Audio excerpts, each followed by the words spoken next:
and we're back. And as y'all can see, we haven't changed. So we're on a roll, okay? We're on a roll. All right. This is entrepreneurship at its finest. So for those of you who caught episode number 1, where we were introduced to the fabulous Charlene Lee out of Toronto, co-founder of Eatable, and we're going to recap in a little bit. Then you would have known that we were literally getting into the mindset, the personal development that was required, the shifting that was required, some of the hurdles, internal as well as professional, that she had to get over in order for her to, one, not just find validation for the business she was building, but also to move forward in the belief that it was necessary and bigger than just keeping it to herself, keeping it in her kitchen for her friends and family. She knew she had something that the world needed to have. So if you are watching this right now, chances are we don't need chances. More than likely, 100%, you know you have something that the world needs. You know the thing you've been doing, the product you've been building, or the service you've been offering, friends and family, and to a few people, is much greater and is requiring you to not just go out and grow it, but eventually to scale it. So it is my hope that as you continue to listen to us over these next few episodes, that you will get the information necessary to not only inform you, educate you, but also give you the strategies to implement, or at least know where to go to get the help to do your business a good service and bring it to the next level. Without further ado, we want to go into financing.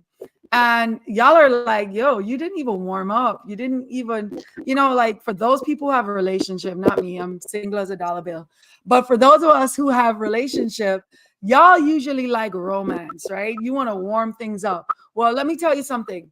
This next topic, you are not going to want to warm anything up, because the number one cause of most businesses failing is a lack of cash management, a lack of cash flow, a lack of proper financial management. And so we're going to go into this conversation.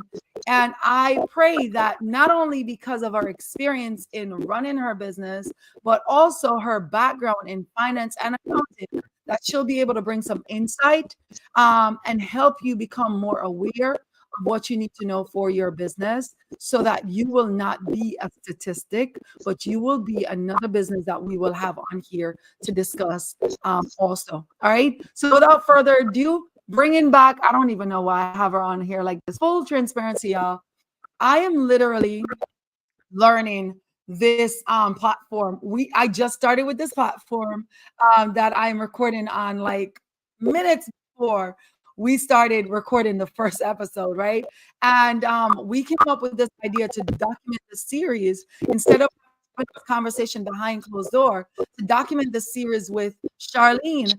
And I thought, you know what, since we're going to do this together, why not have this conversation so that others can follow along? I ask these questions because I'm kind of building a case study on her business, and in them hearing you answer me this question, it will be for you, but it will also be for the audience. Okay.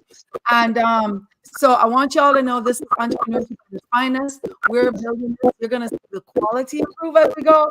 You're going to see a lot of things change as we grow through these episode to episode to episode. So I noticed that I just figured out how to zoom in. Okay. All right. So without further ado, Charlene,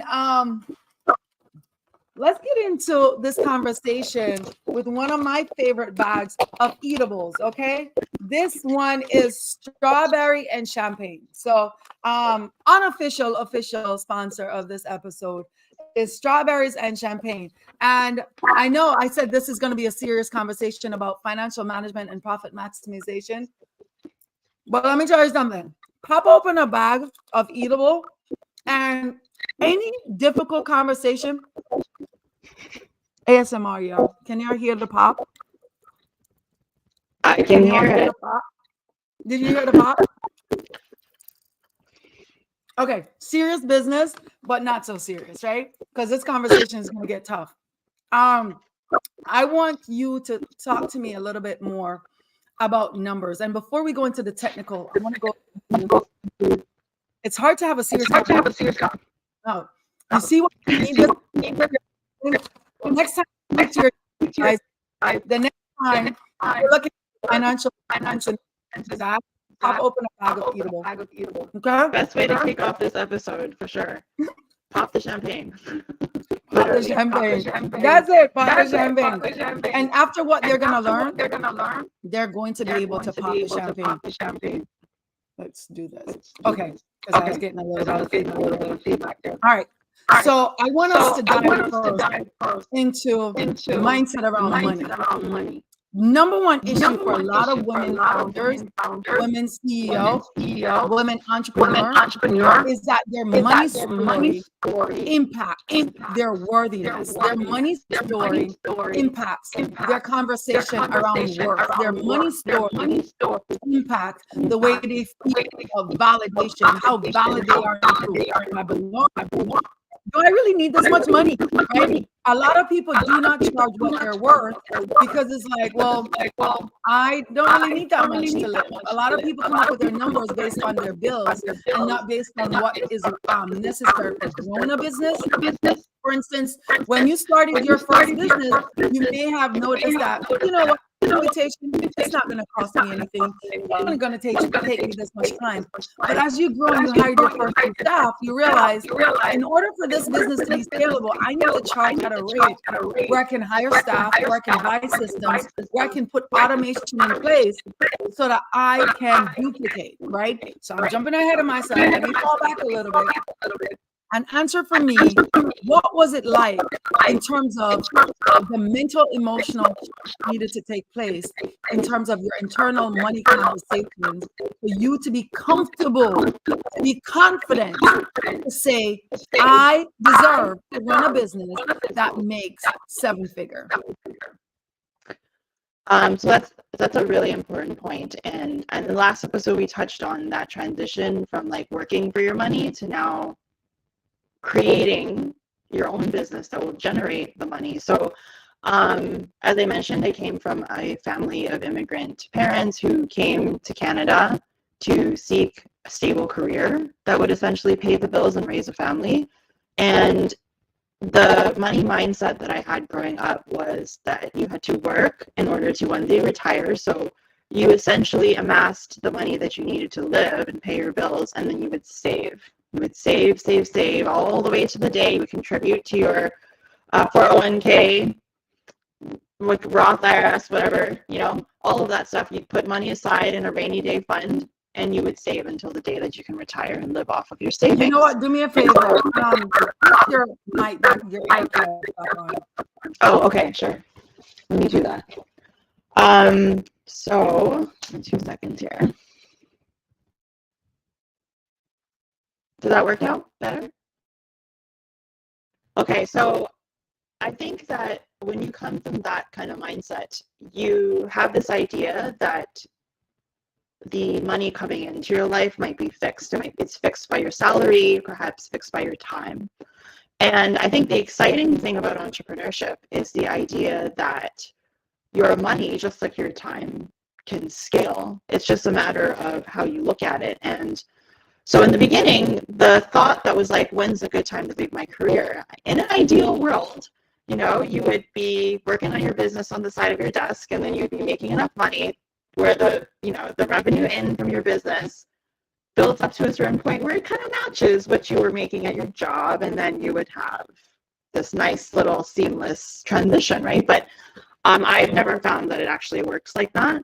Because even if you happen to be doing a side hustle right now, or you're still working in a day job to support that dream, you'll find that your biggest constraint is time or your energy, right? So there's only 24 hours in a day. A big chunk of those days will be to be in your day job, and then you're going to be working on whatever time you have left. So it became this idea of like, how can I not only make money to cover my living, which is step one, but then I need to make even more than that, because now I have to pay my own personal bills. Plus, I'm going to start doing, I'm going to have business expenses. So that is sort of the first thought, that and your time is essentially the most valuable asset as well. So the sooner you kind of understand that, you'll see what you're working with in the beginning.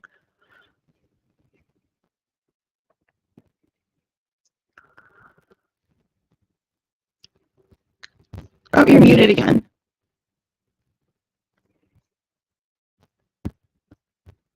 Yeah. So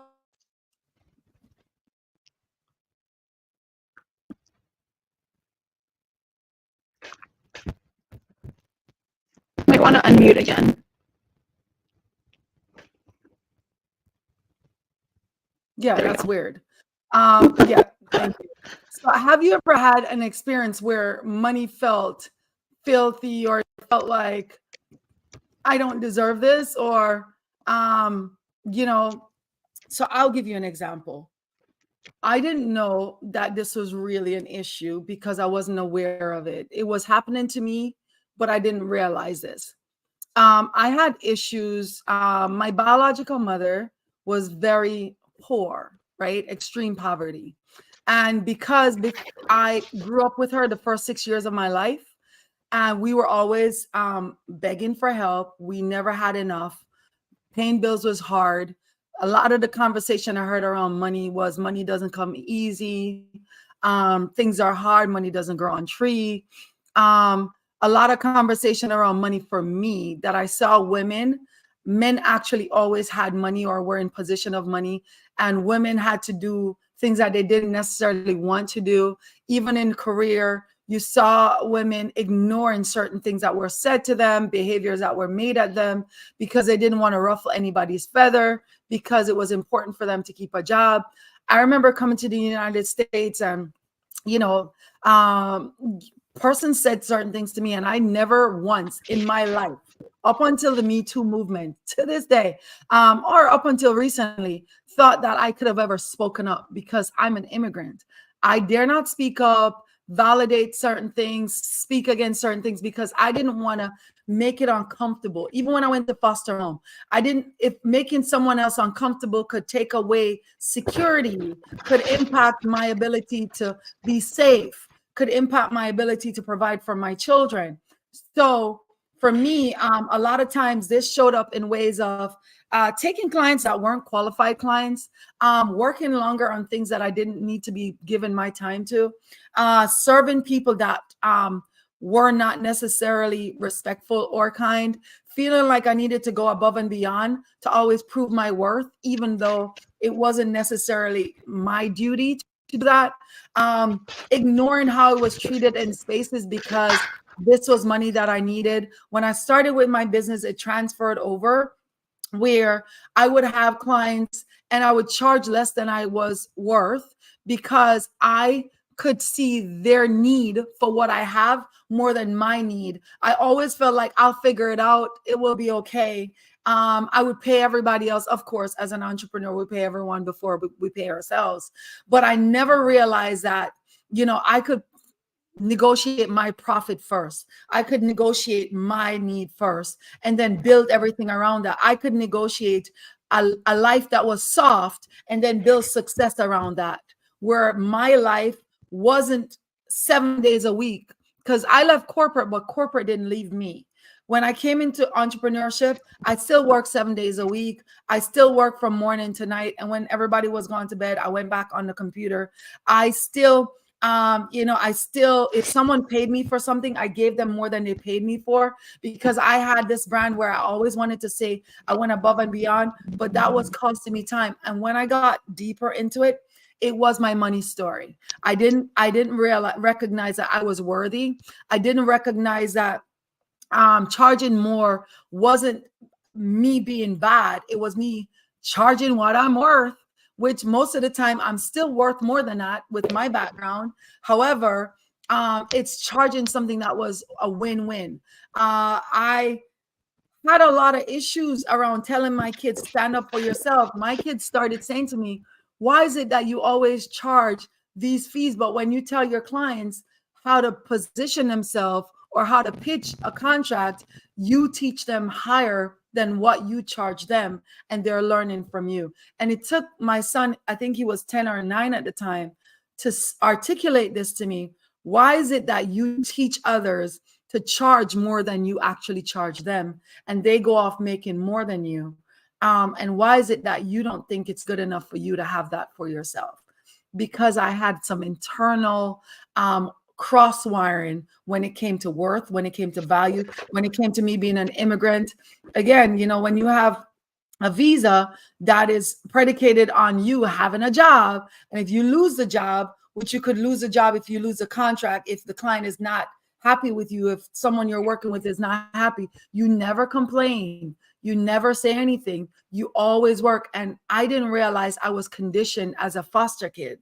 I was conditioned as a kid that was given away. I was conditioned as an immigrant. I was conditioned as someone who was on scholarship. At any given moment, if my grades weren't a perfect level, I could lose my scholarship. If I didn't have a scholarship, I would be sent back home because I was only in this country on a scholarship. If I didn't have my immigrant visa, I would be sent back home. So when I started running my business, I didn't realize that I was already so conditioned. Nobody conditioned me. I conditioned myself out of survival. But now that when it was time to thrive, my money was still operating in survival. And I needed to identify the survival mechanisms that I had put in place, the way I spoke, the way I negotiated, the way I showed up, the way I set boundaries with clients, the way I priced my services, so that people could recognize not just my value, my worth, but also that I am worthy of the space that I was showing up in. So that's the question I wanted. What were some things that worked, and what did you have to do to shift that? There's so much to unpack in everything that you just said. And I think that this conundrum is very apparent in like a service-based business, where essentially what you're selling is your time and your expertise in exchange for, say, an hourly rate or like a rate for a project.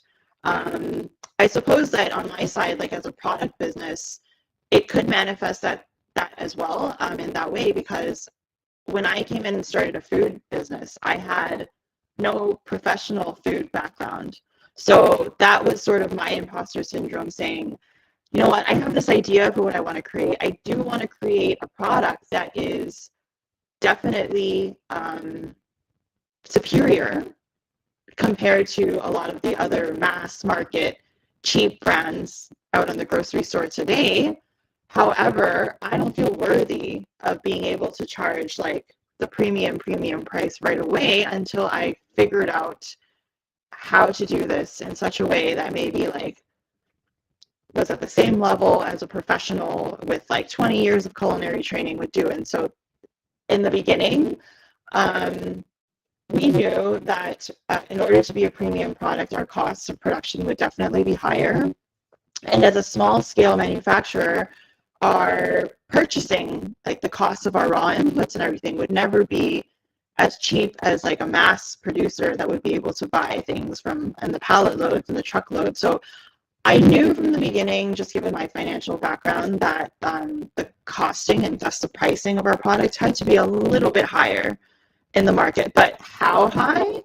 That was always a question that was never really clear in my mind. So in the beginning, we had to give a lot of product away, just to kind of test this theory, much like, you know, somebody who in the service-based business might do webinars or sort of do like Ask Me Anythings and sort of like volunteer and offer a little taste of your product to the market to see how people are responding to that. We call that sampling. Yeah, we call that sampling. Yes. Yeah.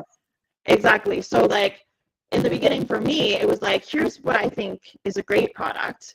Taste it, you know. I think I want to charge this. Like, is this, like, how does that feel for you? Like, would you pay that? And there was a lot of apprehension in the beginning, even for myself. Like, we started at a price that I would say was like 2 to 3 times a mass market popcorn price, which felt very scary at the time. I remember, you know, we packed this popcorn in these small little coffee bags, and they were smaller than these gigantic Costco sized bags that you would see on the shelf. And I was charging $9 a bag for popcorn. And I looked at that number and I'm like, I mean, it's one thing if I would pay for this because I care about quality, but like I need other people to understand why they should pay $9 for a bag of popcorn and what's different about the $9 popcorn compared to $3 popcorn. And I need to do a good job selling that in the market. So I really did spend the first couple of years of my existence justifying that price point. So as you say, you know, we have a tendency to not charge what we're worth, but I also think you don't get there overnight. You don't just launch something and then are like the top tier premium price person on the market. It takes time to sort of like get the credentials, if you will, to kind of bolster your own product or brand value. So the way that we did it was obviously a lot of trial, getting those first retail placements in retail stores, getting those first bits of orders like on our site to just validate like people are paying for this. And then also we had to solicit like reviews, which I think, you know, you listen to the words of your customers and the things that you are doing right. You got to hear it from the words of them and hear from your customers of what were they happiest about that you did, and is that in line with what you thought you were doing. And so over time, you know, you'll get things like PR features, sort of external validation that you're on the right track and you're getting traction in your brand. So it may start out as like sampling. You might have to do a few gigs that are pro bono or at a very low price just to kind of start building up your portfolio. Over time, you'll start to use those as case studies to kind of prove your worth. And then now kind of looking back and saying, you know, I started here, but now I can be here. And does this still feel right to me? Should I still, like, am I still feeling stretched? You know, if I am handling like 50 clients a month and, you know, they're all paying me like lower price, but I'm finding my time is feeling stretched. Should I now move towards, you know, 25 clients a month that could pay me a higher rate and still revenue-wise be the same or even higher than before? So it's the P&L is your best friend, actually. And I know it seems like a scary thought to those who don't come from a financial So for those background. who don't know, we're talking profit and loss, right? So for right. new entrepreneurs, that's that you haven't ventured in yet, you haven't done your first financial statement yet, you're still running on your Excel spreadsheet. That's your revenue minus your expenses. That's your P&L, right? Your profit. Exactly. So if you're running a service-based business, you know, you have a limited amount of time. So hopefully the amount of revenue you can bring in for that fixed amount of time grows over time. Same with a product business. You can choose to sell a higher volume, like more product that has a lower cost to make that money, or you can sell fewer products that are higher cost to make that money. And then, so it really, you got to find that perfect mix that works. And then make sure that what you're bringing in can pay the business expenses you have to be a profitably cash flowing company, and then kind of grow and scale from there. In a nutshell. Yeah, that's so good. That's so good. So reflecting on the launch phase, like you said, a lot of the challenge is when you're just getting started is there is finance, right?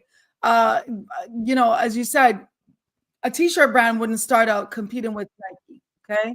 Even though they want to position themselves to be juxtaposition to a Nike, they can't get out the gate and do that. So one of the first things you say is in the last episode is look at the first mountain that you're at and kind of position yourself there. However, for a lot of them, it's still finances. Like, how do they pay for these things? You're talking about giving away product early on. You're talking about, you know, showing up for free early on. What were some of the places that you found help in terms of finances to be able to create the products and give them away so that you could validate the quality of product, the need for the product, the positioning of the product early on in the space that you're in?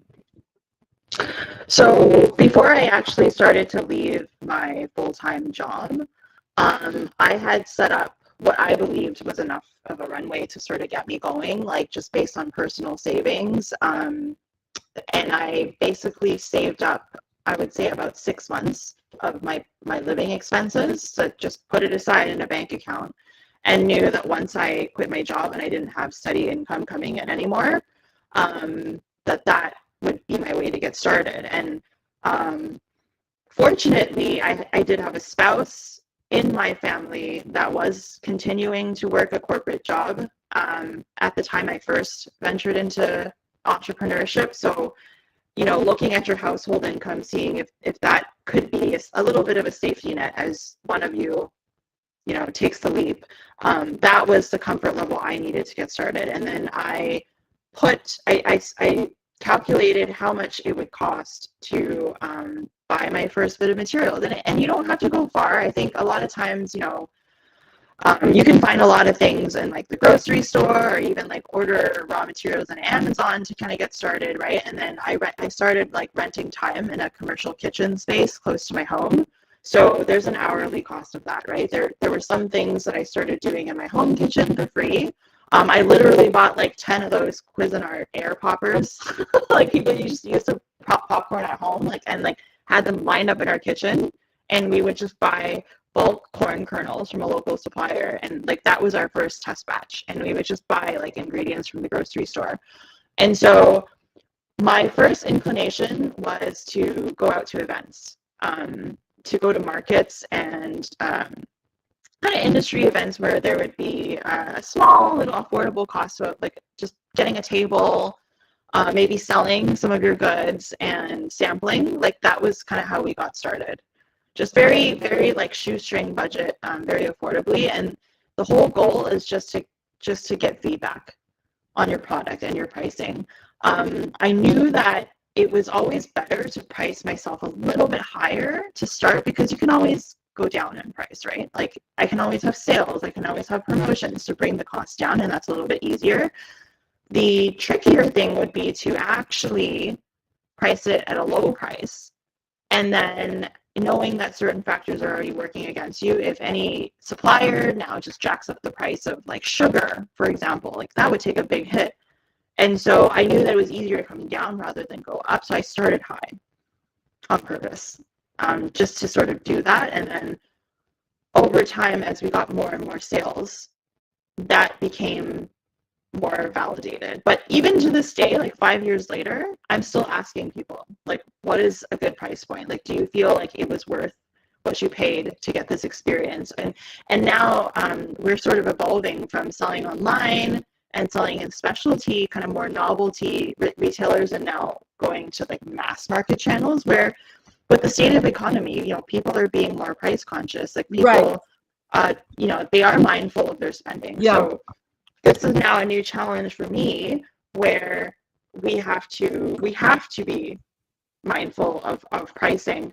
And one of the things that I actually went through, and I might be jumping ahead, is how do you sell popcorn at $9 in a specialty store?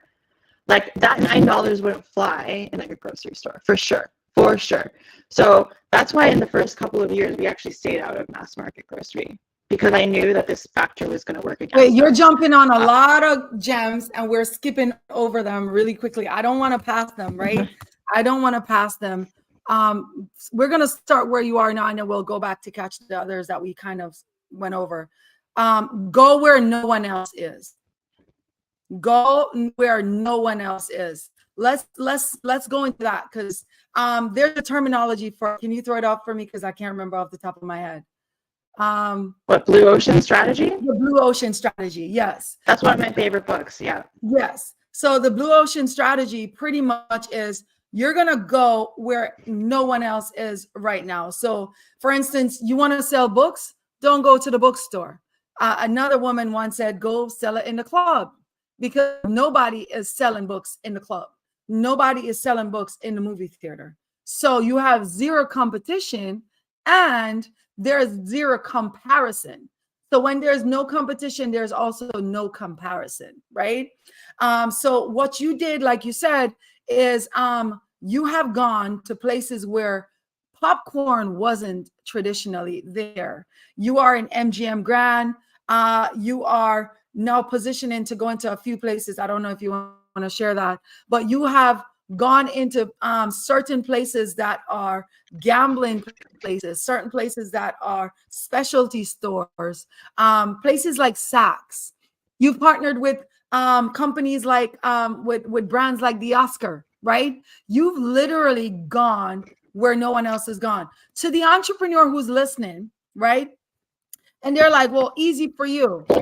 Take me back to how community and network, because that's going to come in here at some point, how community and network played into this. Because I do know that at this point in the game in your business, you have a PR person and all of that. But before that, there was community, there was network, there was connection. Like, take me back to the fact that we're one person away, right? One person of separation away from that connection that we want. And you can use any example. You can use the Saks. You can use the company that you were at over there in Toronto. You can use Oscars and just talk about how going and desiring to go where you're not. Because if you're in the grocery store, you probably would have gone far, but you wouldn't have gone as far as you are now. Doing what you've done now has validated you so much so that when you go to the grocery store, people will want you just because you're so exclusive. They just want to have you there now. So talk to me about that blue ocean strategy. Yeah, for sure. I mean, I think I knew very early on the things that were stacked against us, and one being price, right? Like the food industry is dominated by these big players that are able to charge, very low prices because they have a lot of scale already. They already have the distribution, they already have the scale. I knew that if I went into the grocery store in the traditional channel and the traditional placement, it would be like David versus Goliath. You're going to die. It's a suicide mission, like, obviously, right? So I was like, you know what, if I'm going to do this at all, I'm going to do it differently. And so in order to do it differently, I have to make sure that the customer can perceive my product differently from the get-go. So typically, what do you think of when you think of popcorn? You think about movies, maybe like the carnival. Traditionally, it's a very basic snack, right? But when we launched Eatable, what we wanted to create was the idea of popcorn being an elevated snack. So I think drinks and happy hour usually go hand in hand with celebrations, times where you're willing to splurge and really indulge because it makes you feel good, right? So we basically hired a couple of influencers. I just gifted them product in the early days, found people, set up an Instagram page, really invested in Instagram back in that time. And I had influencers taste popcorn in very unconventional and unexpected settings. So we had one that was, beat up in the tub with their computer, with like Netflix streaming, with the popcorn presented in a wine glass, which makes people kind of do a double take, like, why is popcorn being presented that way? I wonder what is special about this product. And we had another one set up this really bougie drive-in theater movie setup. Out of a trunk, she'd pop open her trunk, and inside her trunk was like blankets and pillows for this really kind of like fun, luxurious, like drive-in movie theater experience. And we had our popcorn as dessert and cake toppers. We even had it as like a cocktail garnish or like an accompaniment on your charcuterie board. So when I started putting popcorn in places that people never really expected to see it, I think it was like, oh, like, what's special about this? So like that was the way we sort of like positioned ourselves differently from the get-go. So I think everyone, no matter where you are, no matter what industry, like everybody has a hand they can play. And like, I think the key is like, what is the best play you can do with the hand that you're given? So for us, like, we had our product, but we knew that, on a digital screen, like people would perceive it the same as everyone else, but we had to start pushing that idea of like what popcorn really was and made it part of an experience rather than just like a snack for sustenance. So that's good, right? So you're watching and you're thinking, okay, what do I apply this strategy? Well, the first thing is, if you are looking to go in a path where your audience isn't expecting, you want to educate them, you want to inform them, you want to ring an alarm so loud that they know, hey, I'm over here. And when they get over there, You need to have enough information, documentation, visualization for them to begin to see it differently. How do I use it? How do I experience it? What does life look like with it in there so that they can now no longer picture their life without it, right? So when you're thinking about your marketing campaign, you got to think about, how do I educate, inform, entertain, and get this to a place where they're like, wait a minute, I can do this. That person looks like me. That person is like me. I can totally have this for myself. So whether that's a service, a product, it really doesn't matter, right?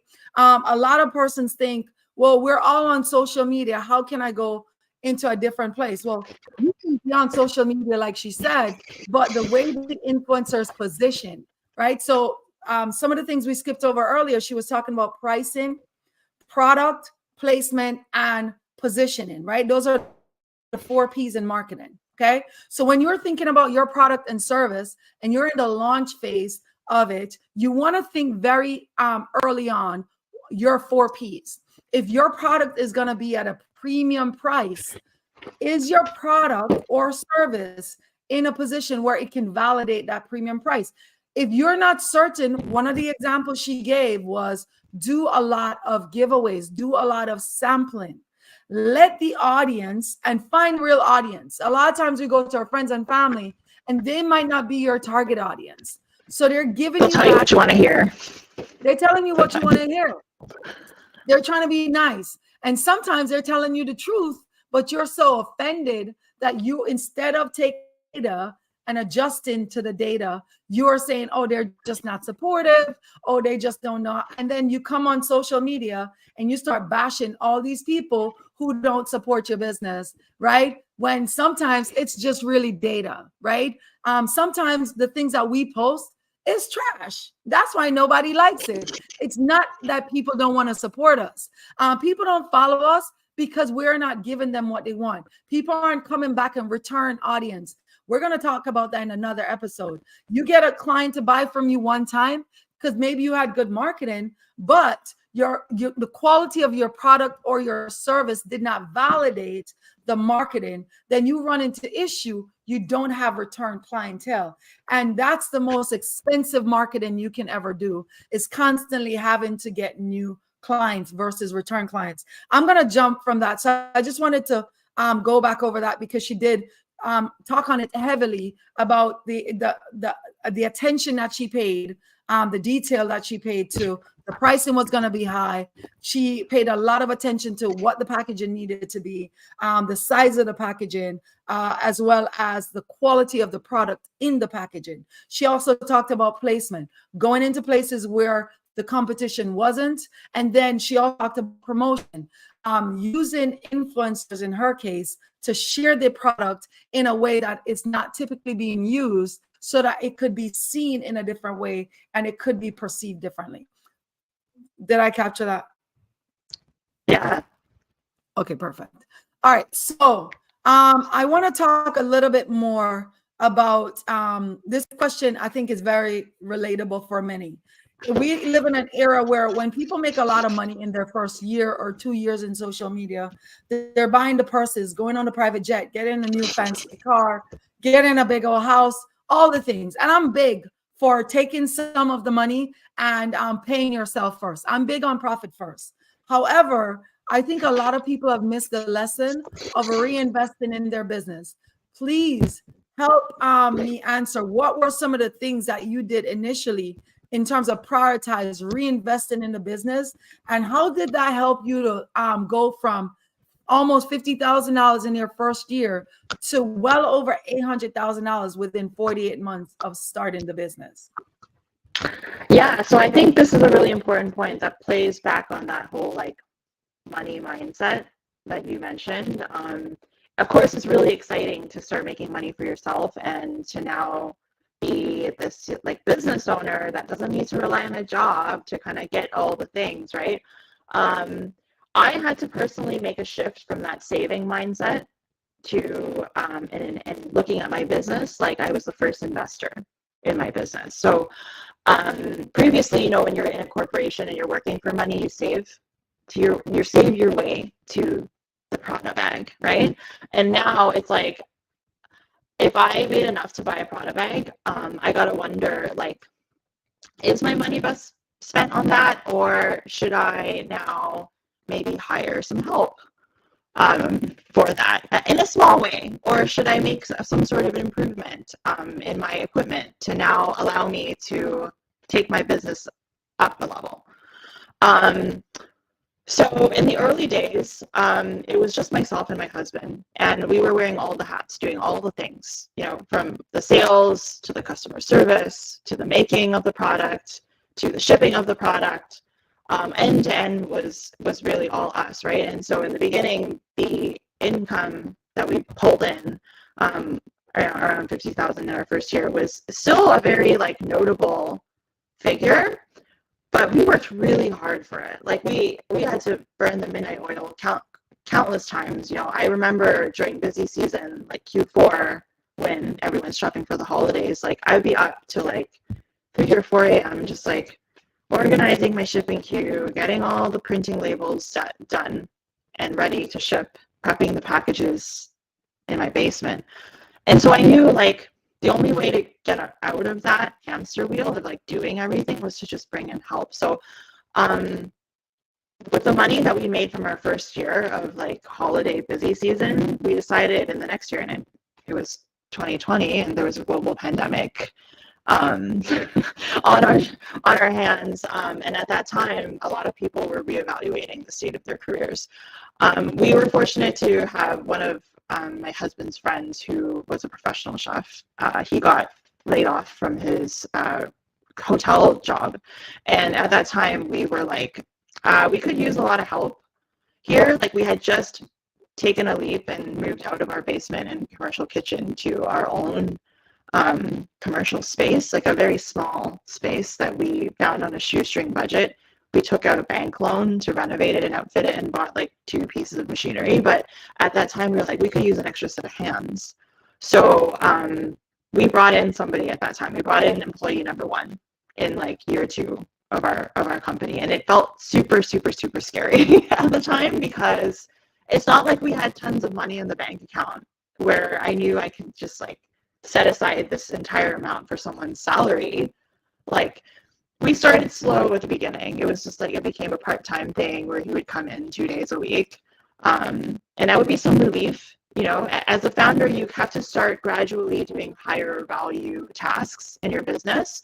So we identified like what were the tasks that I don't have to do, like as a founder, that I could train somebody else to do. And some of those were like, and Vince, my husband, he took care of everything on the manufacturing, the operations, the quality, while I took the sales and the marketing and the finance piece of things. And he was like, I can help you with some of your stuff if I just am able to take a step back from like making the stuff. So that's where our employee number 1, Chef Dave, came in, and he provided that kind of relief. So now that we had like the production kind of going, we started focusing on sales and figuring out. And the thing I love about e-commerce is that it's the digital model makes it scalable. So even though we're 2 people, having a Shopify store can get the word out in a big way. So we started diving into the world of paid media and ads. And so what started out very organically for free, like just advertising on Instagram, gifting influencers products, getting them to promote. We started looking at like, how do you run Google ads? How do you run like Meta ads? And we went into that world.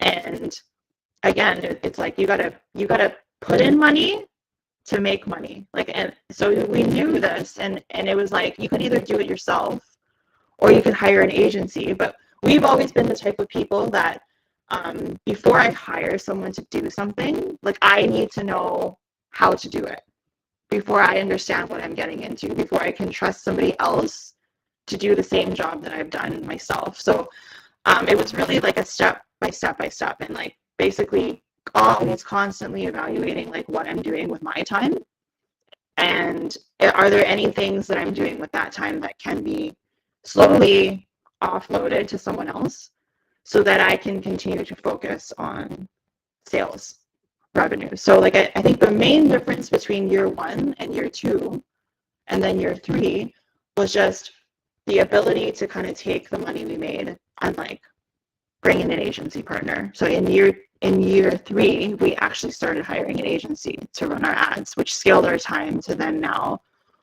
go into more markets, like working with a sales rep to do in a showroom to start doing more like wholesale orders. And that's where we focus. So in every channel, it was sales. Like that's what we have to do as founders, like figure out how and new ways that money can come in while you start outsourcing like the doing and the maintenance of the day-to-day things to other people.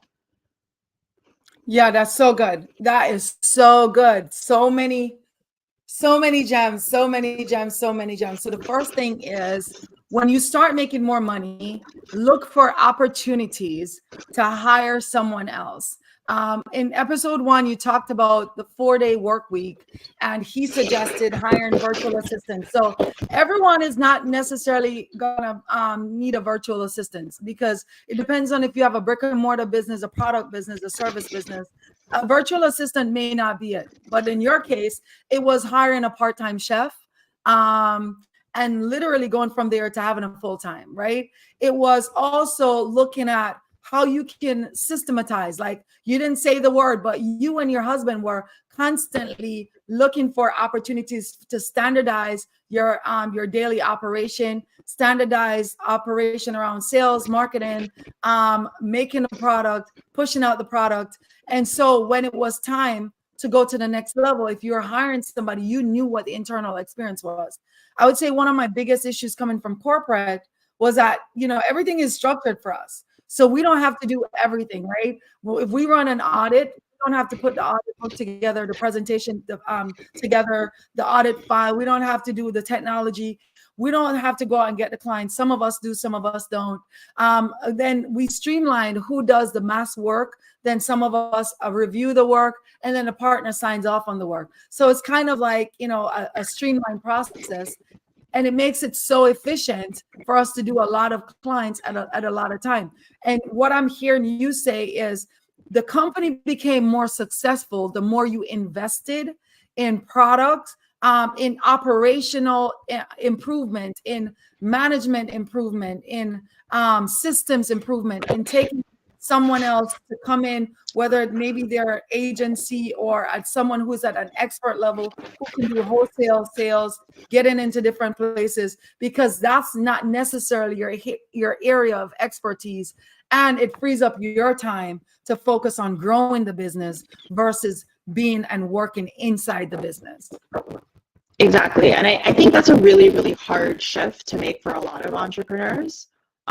Because we think, like, we have this illusion, if we're busy, life must be good, right? Like you're really, really busy, right? But I think the important question is to ask, like, what are you busy doing? And for me, like, the tendency was like this pit that it's so easy to fall into is like, it's going to take me, like 2 hours to train somebody to do a task that should only take 20 minutes. It's like faster if I just do it myself. Like that's the trap that it's so easy for an entrepreneur to fall into. It's such a trap. For sure, I did that, just especially since we're the type of people who like have to do all the tasks in our business before we feel comfortable passing them off. But I think the systems and the processes that you mentioned are the important pieces of what makes something possible to pass off. So there's so many layers to it, because first, it's your business is your baby. It's hard to pass it off to somebody else. Like, guaranteed, if you hired somebody in, they're not you. They're not going to necessarily do things the same way as you would. They might come in with a different skill set that will take parts of that and maybe do it even better than you would, but it's still a scary transition to have. So if you are able to find a way to like download that thinking of yourself to some sort of medium that's transferable to someone else, then that helps to relieve some of that stress. And if you think about a body that you bring into your business as an investment, you got to also look at like a return on that investment, right? So like I said, there's only 24 hours in a day and probably only 8 hours in like a normal working day, right?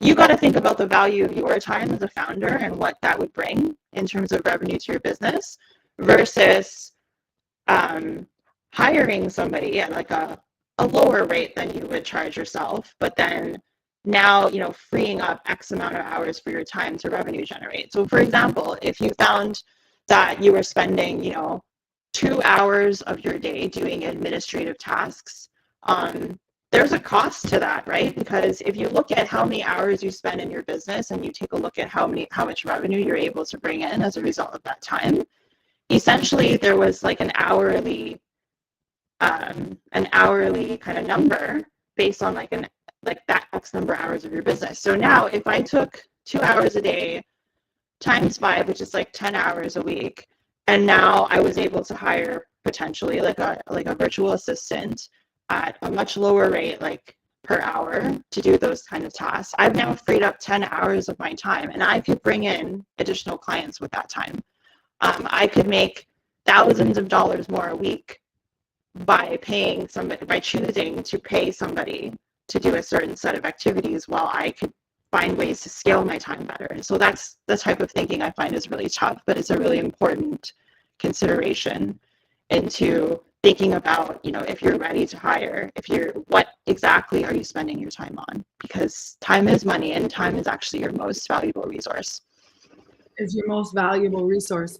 I think for a lot of persons that I've met, again, coming from an entrepreneur, employee mindset to entrepreneur mindset, going back to what you said initially, the issue really is around an employee, this is all my money, right? Which goes back to our original conversation around pricing.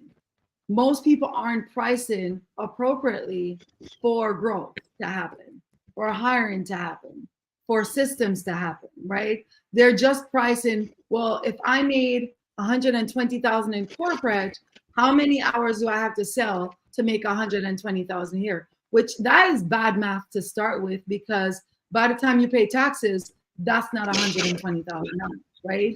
It's just really bad math. Again, a lot of people thinking, if I make $1 million in my business, I, the person, made $1 million. Bad math, because you, the individual, is not the same as you, the business. And I think what I've seen with a lot of persons whose business never grow, year over year, it's the same position, and it has little with systems only. It has little to do with just needing more money, and more on the fact that they won't get out of the way. They think that their way is the only way, and it's the only way it's going to happen. They don't recognize that. You know, I was listening to Steve Jobs recently, and this is an interview that so many of us have heard him talk about. He said, I got really good at identifying A and B players. When you get really good at identifying A and B players, specifically A players, they will self-select because they don't want it to work with C and D players, right? And the good thing about that is it frees up your brain to now go run your company instead of trying to be the octopus who is involved in every single area of your business. Now, a lot of us have had trust issues. A lot of us come from background with trauma, whether it was childhood trauma, marital trauma, trauma in corporate. And so you have deep-seated trust issues. And then that rolls over into how can I trust my business? This is what I'm hoping will put food on the table. This is what I'm hoping will become legacy for my children. How can I trust that you have good intentions? And the truth is, you got to do a good job in hiring and hold yourself accountable at hiring quality people and firing quickly when they don't meet the standard that you are expecting. Truth, right? The next thing is you have got to do a better job at getting help, right? I don't think enough entrepreneurs are in therapy or have a personal coach, a business coach. And so a lot of you're carrying your personal issue and it's now become a business issue. And so your issue with maximizing profit, it's you're the bottleneck. Your thinking is the bottleneck. Your old trauma is the bottleneck. Your limited experience and limited mindset is the bottleneck. And your inability to accept that you made a mistake, let go. I've been guilty of recognizing I hired poorly, but feeling like I'm going to be a bad person if I let go of this person. And so I paid for it longer, holding on to the person longer, because I didn't want to be a big girl and own the fact that, one, I'm accountable. This business is my responsibility. If I was a CEO hired by a board of directors that I'm answerable to, I would be fired by now for not making a decision about letting go of that person, right? And so when I shifted my mindset to, I am hired by a board of director, and when I'm no longer serving the board of director, then I should be fired. And so I behave accordingly. I started firing people where they weren't doing their job. I started holding people accountable. If you're getting paid, you are accountable. And I started holding myself accountable to my limitation. What limitations were there, right? Unlike you, I wasn't trying to learn everything before I hired for it, because I literally was producing so quickly that it was actually blocking my ability to grow. Because in order for me to grow, I needed to shut down, to restructure, because I didn't have the proper systems in place. The systems I have, the automation I had, was not sufficient for the growth I needed. So I had to pull back. And I didn't want to pull back because the growth I was experiencing felt so good, but that had a diminishing return. And so I want to warn the person who's listening. If you're experiencing a growth and you know it is not sustainable, you know that you don't have systems in place, you know your automation will go bust, you know that your team will burn out, you will burn out, and you don't want to take a pause to hire, to put new systems, new automation, or to bring on a fractional C-suite, I am warning you that you are literally shooting yourself in the foot, because it will come at a point when you cannot afford it. So afford it when it's your choice and not when it's forced on you, or when you begin to see customers complaining about quality, team quitting because they're burnt out, because they're handling too much work for a lack of automation, people going out and putting poor word or poor feedback out about who you are and the production that you're having. Like, start making the changes before those things start happening. Otherwise, you may not survive bad PR that you never needed. So anything you want to say before we go to the next question? No, that was a really good point, because I think if you don't hire, you're essentially not valuing your own time. Like, if you are there to do the job of a person that you could find on the market and train up, say at like $25 an hour or $30 an hour, so that you can step back and preserve your energy as like the leader, as the founder, to do a job that is $150 an hour, that's a good return on investment. So by choosing not to do that and to do the same task that you would otherwise pay like a $20 to $30 hour resource to do, that is the fastest way to burn out. And without you, the company is nothing. So, you got to treat yourself like a true CEO and manage and preserve your time and energy efficiently. But I want to touch on the fact that you weren't just hiring $30 and $20 an hour. You were actually investing in fractional C-suite during your growth process, or did you only get them during the scale process? I think that was actually a very recent thing for me. So I probably didn't hire C-suite until like late year 3, when we were approaching closer to the $1 million mark. And I think, if I think back now, I probably should have done it even sooner, because we were going through this and doing all the things ourselves and feeling really, really, really burnt out. But I think I was at a stage in my time where I just felt like, growth will happen, but I need to hustle towards that growth. Like, I need to just even work even harder.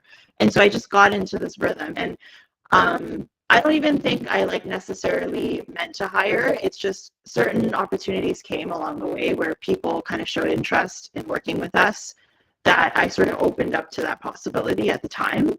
But like I said, I wish I did it sooner, because I do think that when you start bringing in fractional C-suite people, you can then get some of that burden of the thinking and the planning and the strategy like off to someone else. Because as entrepreneurs in the early days, like you have to do all the things and wear all the hats. So I was really feeling like a lot of my attention was spread really thin. Like I was doing so many things and maybe not doing any one of them very exceptionally.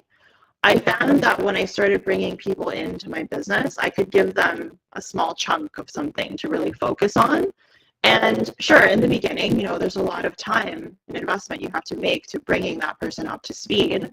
And, it's a very scary and vulnerable thing to like open up, all of these things within your business. And they're not always pretty and to show someone that. But over time, if you allow and empower a team to pick something up and do it for you, your time just scaled according to their time as well. So you can work through people, and then now your impact just becomes so much more. Yeah, I think that is such a great point. I think most people who start business, in your case, it's a little bit different, but most people who start business, they typically go in their area of expertise, right? Your area of expertise was your creativity, right? The fact that you are an artist and you can create beautiful things, okay?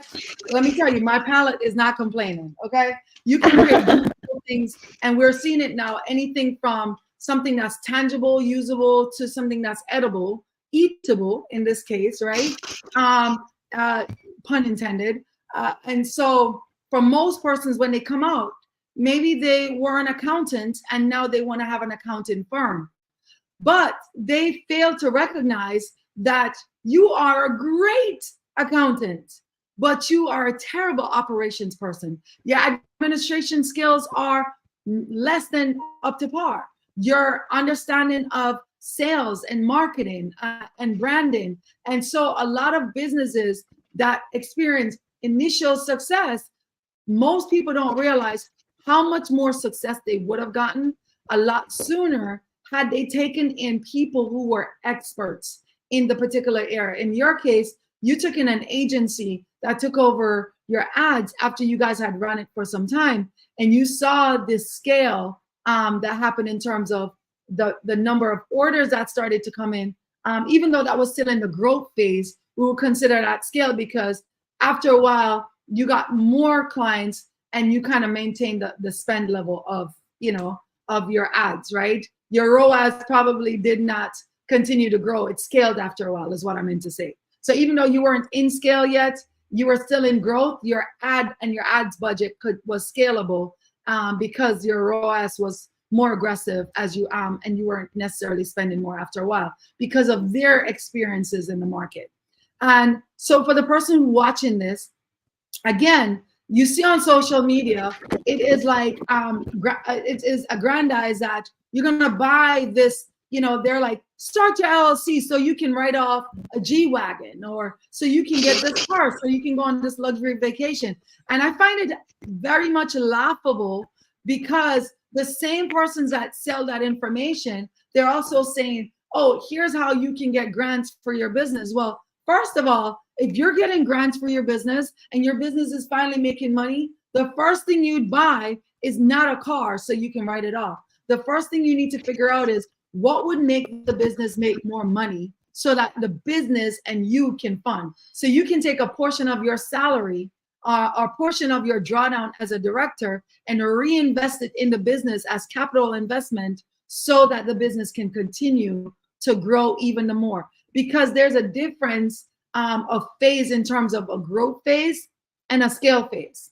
In the growth phase, you're hiring more staff. In the growth phase, you're putting systems in place. In the growth phase, you're making things duplicatable, right? What could be done in a way that if someone came in today, they could just pick up the reins and just copy and paste this thing. How, if I was to go open another location, it would literally be a copy paste, because we've already figured out the input, so we know the output. And as a result of that, that's the growth phase. So that when you get to the scale phase, you know, okay, what's the thing that when I drop a little bit of it, without increasing additional price, without increasing additional cost, without bringing on a ton more staff, without buying a bigger building. Just what is that thing that could get me market diversification, that could get me increased revenue generation without increased expenditure? The rate of expenses may increase by maybe an additional 20%, 30%, but the revenue may be increased by 400, 500%. That's when you've entered scale. The scale and growth is not the same. And unfortunately, a lot of us on social media, we've been told you can scale, you can start to scale. And it's like start, grow, and scale are three different segments in business. In Charlene's case, her first 2 years were her launch, and her first year 2 to year 4 was her growth phase. Year 5, there's been more focus on, okay, we know what we're doing, let's duplicate it. When you went and you duplicated 4 into 5, it was saying we can do $1 million again, right? It was like inside of your business, when I look at your numbers, it is telling me that you didn't scale from 4 to 5.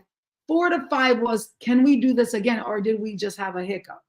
And so I know based on the partnerships that you guys have in place, the strategies that you're using, is that once these other partners come on play, right now you guys are positioning, saying for a certain number of triple and then double that triple. But I'm telling you, for some of the things, just a matter of tweak. For scale, it's literally going to be from the jump of where you are now to over the second number, because that's what scale does. Scale, when you bring in white labeling, when you bring in partnerships, strategic licensing, strategic product placement, strategic diversification of markets, it literally can go overnight. However, that will cost. That is very expensive. So I want you guys to understand, if you're not willing to invest in the growth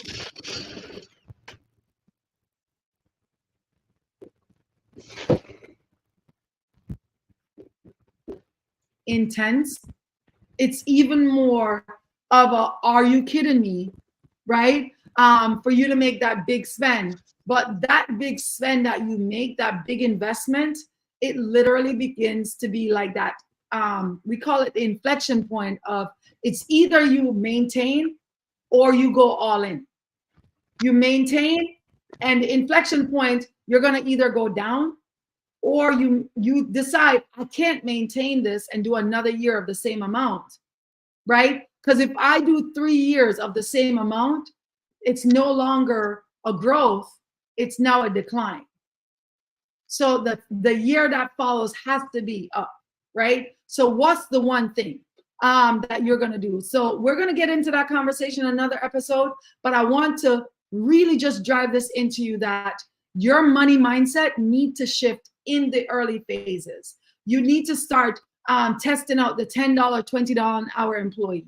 You need to start investing in agency. Again, not going out and blindly giving them your money, testing things out for yourself first, knowing what is involved first, understanding the metrics first, understanding what should a normal return on investment look like. What should a ROAS in terms of ad spend look like? What should a, in terms of email marketing, in terms of getting into distribution spaces, what should a reasonable return on investment look like? Because if you hire, whether it's a VA or an expert, and you don't know what's measurable return on investment, you could find yourself over expecting, or you could find yourself in a place where someone is gaslighting you and you are not aware of it, and you're just going along, and your business is literally going to go down and die from there on out. Not to scare you, and not to scare you, but this is how business is, right? I've been on the back end of some negative experience of hiring someone who was great, and once they got in, they just did not perform, and they fibbed and they lied, and you think, okay, 90 days to give me results, and you realize that they were just using the 90 days to feed their pot while they were building their own business, or while they were investing somewhere else. So you have to, it's going to be a risk. And we don't know who is going to be the best. We don't know that this is going to be the right choice. but this is the game of entrepreneurship. This is the game of entrepreneurship. And you can't scale beyond 7 figures until you grow your business. And to grow, you're going to have to invest. Go ahead, Charlene. Absolutely. So those metrics that you speak of, like, they could be different for different industries. So it's a good reminder to kind of do your research and see what is typical for your industry. So for example, I mean, e-commerce, right? Like a really, really good ROAS for food products, maybe not apparel, maybe not other types of products, like would be to make 3 to 4x. And then what that means is if I put $1 in to advertising, I should be able to pull $3 or $4 out from sales as a result of that advertising. So if you find these kind of little nuggets and rules of thumb, you can sort of measure what's actually happening against that. And it's not always going to be the same month to month, right? You just kind of want, like, you know, month one, depending on if your business is seasonal, may not be anywhere close to that. But if I look at my results over a longer period of, like, say, a quarter or 6 months or a year, you should sort of average it out to be around that. So we knew early on, like, what some of those, like, best practices would be for, like, our industry. And that's, you know, when we didn't know anything else, like, that was what we chose to follow. And then every single agency partner, like, we would basically give them metrics to be accountable to.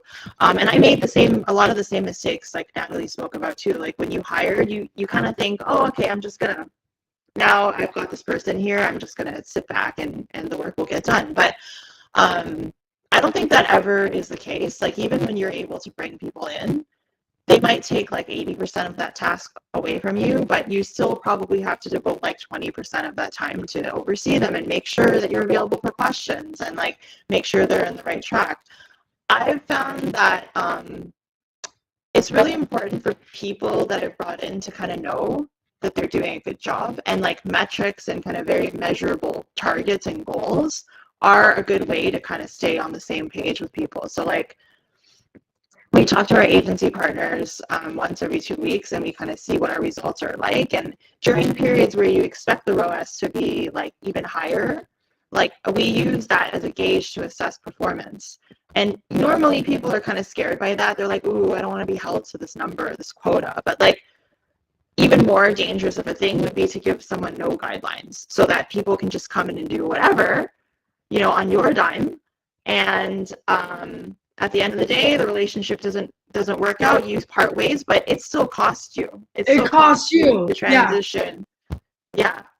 So, it costs I mean, I've made so many. And to be honest, getting back out there hiring again, it not only costs you money and time, but it also costs you. There's the guilt, there's the shame, there is the disappointment, and there's a lot of emotional baggage that comes with disappointment and guilt and shame as a business owner. You start wondering, am I worthy? You know, going back to the original questions that the imposter asked, you know, am I making a mistake? Is this as far as I can go? Am I wasting my time? You know, am I the only one? And I want you to know, if you're watching this, we've all made mistakes. We've all made money mistakes. Charlene has a CPA. My background is a CPA. I've not kept up my CPA. But I've been a CPA as well. My background is investment banking. And I want you to know that even though I come from a financial background, I have made financial mistakes. I have invested in places that did not yield a reward. So I'm not saying that investing is a guarantee to get a reward, because that's entrepreneurship. I was listening to Jeff Bezos, and he was saying, not all idea is going to be successful. Not everything you invest in is going to be successful. So you have to be willing to keep going with the vision and keep adjusting. Keep adjusting. So if, you know, I've heard people say, oh, I've hired before, but I didn't get any results. So you're going to suffocate your business, and you're going to block your business potential because you didn't get the results you wanted in the past. It's like you saying you'll never go on another date because the first one didn't work, right? It's like you saying, I will never eat at another restaurant because the last one I didn't like the food. You will never cut off your opportunity and options for growth in your business by using past experiences as a negative block. So take the data, learn from it, look at what the industry is going through, and see what's a standard, what are some standard information, and then look at what your expectations are and see if you can align them, right? Again, most people don't want to say, oh, I'm not guaranteeing. We're not asking for a guarantee. What I'm giving you is this is the scope of business that I'm hiring you for. This is the scope of your assignment. This is the timeline that we have in place. And based on industry standard, this is my expectation. It's either you can do it or you can't do it. And if they can't do it, you have to be comfortable enough to move on. It doesn't matter if someone else told you, oh, but they're amazing. I'll give you one quick story. I have a client and she had an accountant who was referred to her by another friend. And she was told this accountant was amazing. When she came to me, I said, hey, I'm going to need your financial statements. It took them weeks to give me the financial statement. That was my first red flag. So immediately I said to her, listen, this is going to be a problem because that tells me that something is off with the accountant.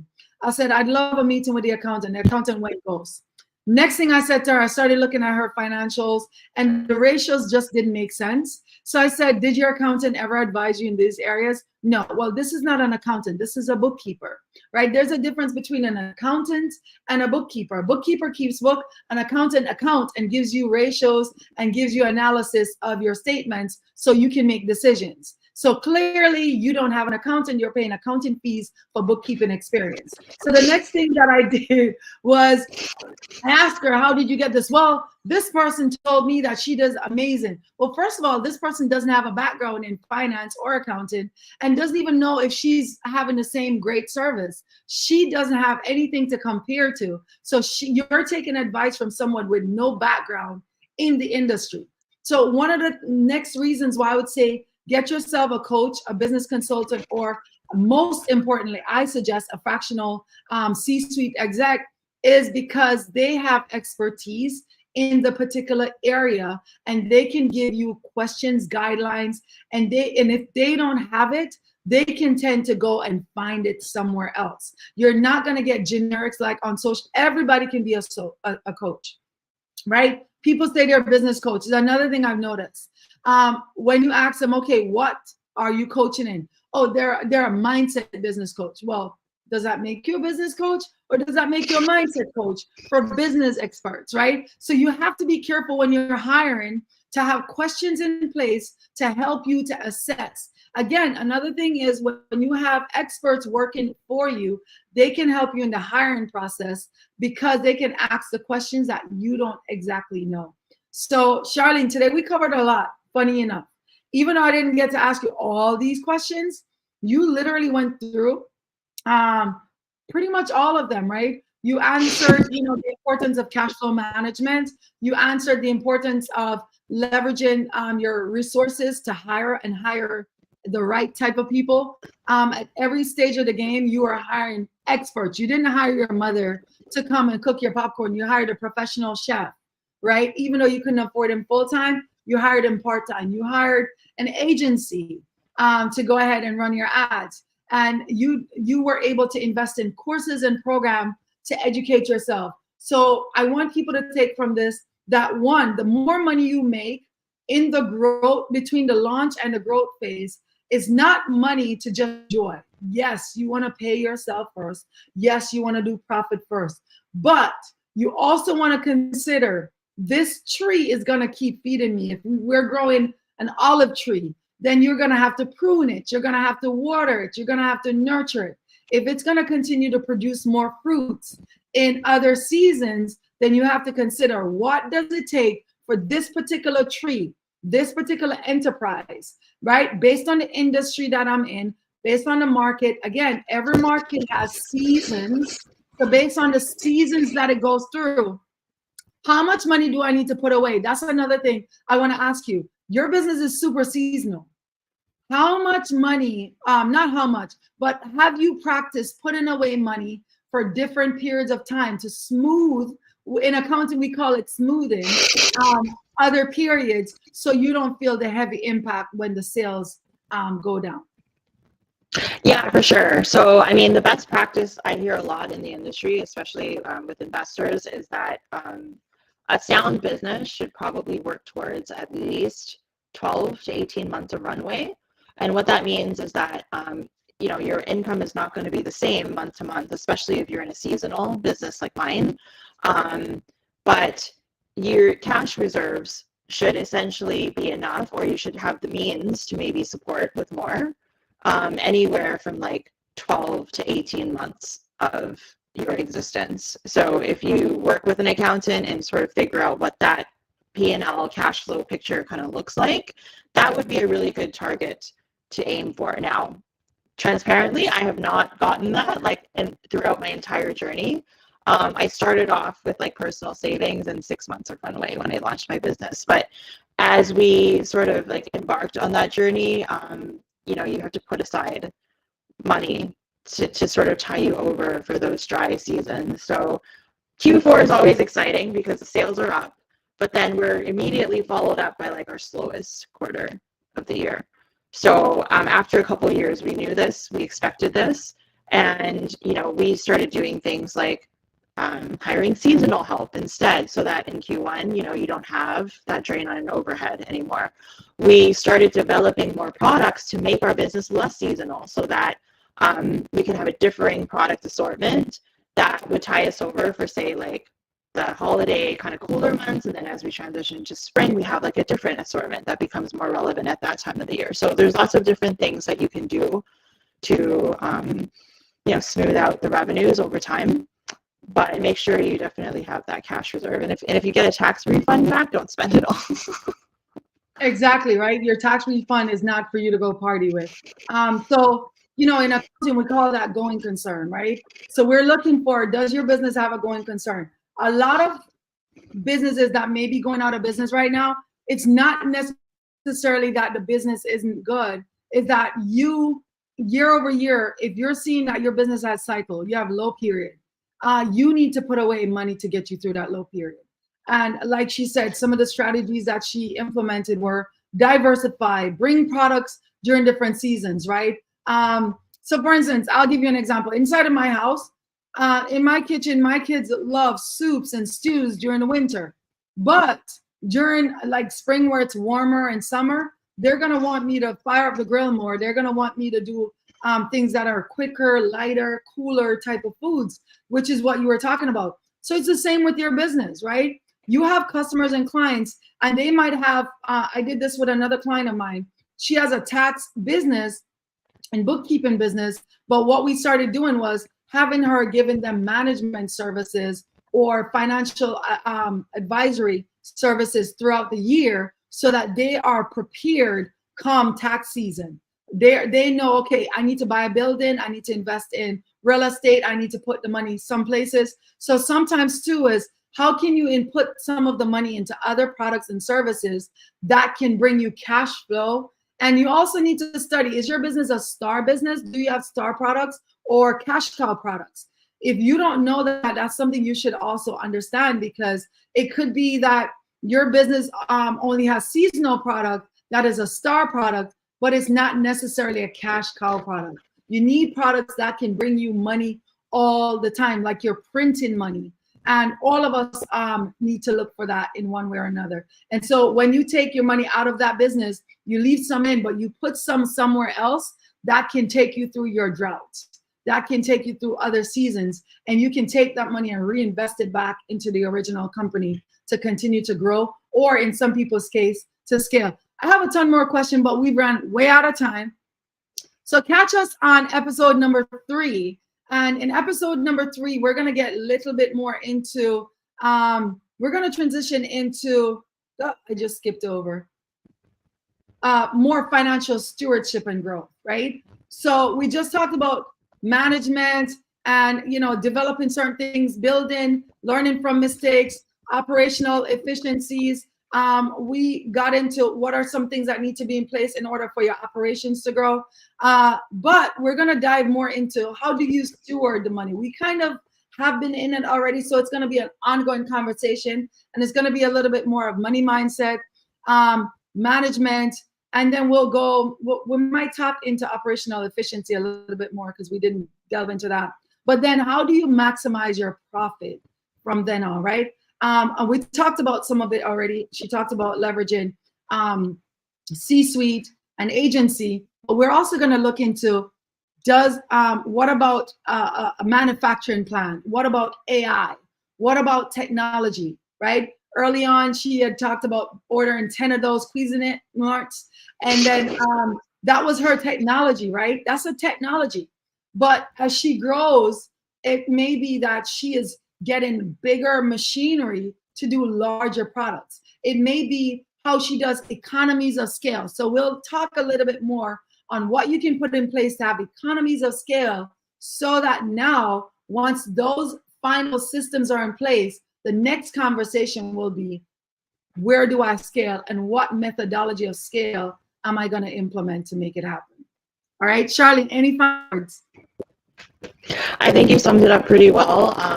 Mastering money is a lot of it is the mindset, as you touched on. And I think when you start looking at your own business from the eyes of like an investor, I would say, like, you'll realize like you can start to be more critical with your own choices. You can start to be more selective with the people that you hire, because in the early days, like, you are your first and only investor. So invest in your time, like invest in your energy and like your ability to kind of take it to the next level. Awesome. Thank you so much. Don't forget to subscribe. Don't forget to follow. Don't forget to share this with someone else. And go ahead and save this to watch this later if you're not able to watch the entire thing. And if you're watching this at a later date, episode number 3 is now loaded. So you can go over and binge or just save it for watching it later. Thank you.